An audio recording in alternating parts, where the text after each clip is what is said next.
Доброе утро. Лицо этой женщины смотрит на нас уже не первое десятилетие со всевозможных гипермаркетов, плакатов и так далее.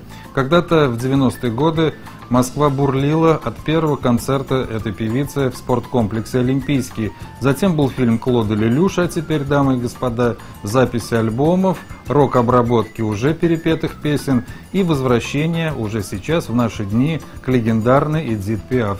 Сегодня гости программы «Утро» французско-немецкая певица и киноактриса Патрисия Касс.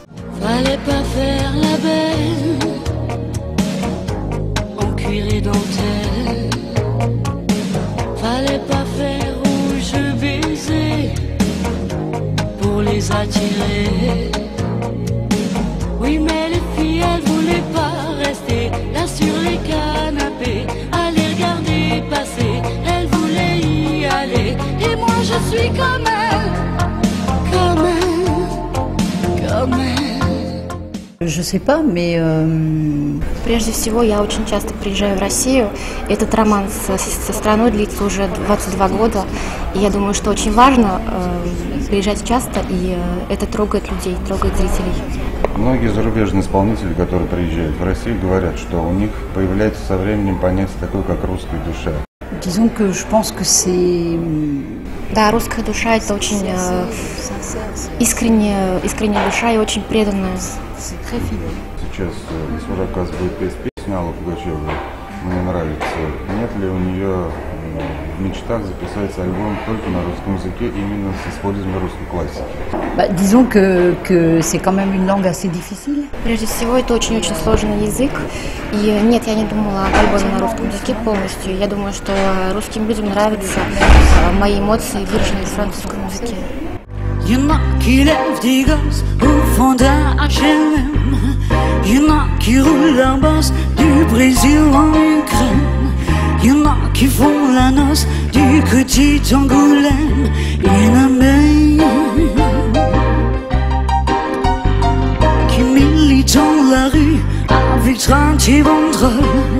Y en a qui en peuvent plus de jouer les sex symboles. Y en a qui vendent l'amour au fond de la bagnole. Mademoiselle chante le blues. Стилистика кабаре очень понятна и русским тоже, так как это близко к понятию как цирк. Вообще цирк и театр одного актера.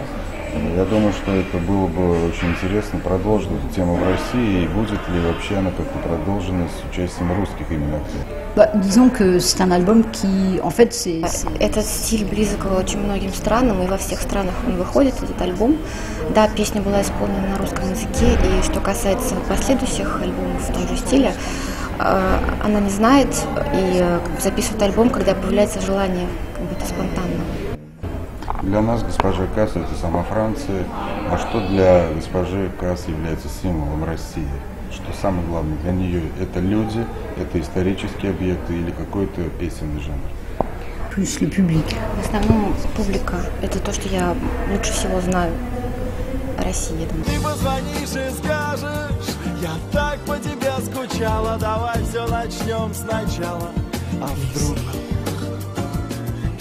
Я позвонил внезапно, как будто бы между прочим. До завтра, спокойной ночи, мой друг. Насколько компаньонка Патрисия Касс чувствует себя удобно при перелетах на такие большие расстояния в России? C'est un peu comme un humain. Она как человек, иногда действительно, мне кажется, что ей не хочется путешествовать, но в основном все проходит хорошо. Quand un homme me plaît, je fais des comparaisons. Je n'arrive jamais à lui donner raison. C'est ta voix que j'entends, c'est tes yeux que je vois, c'est ta main que j'attends. Je n'appartiens qu'à toi.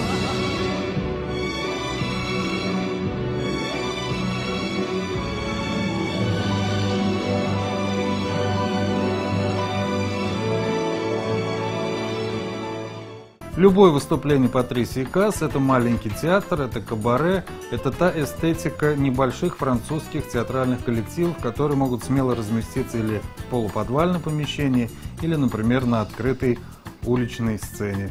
Итак, сегодня у нас была Патрисия Касс. Я желаю вам всего самого доброго. Наша программа продолжается.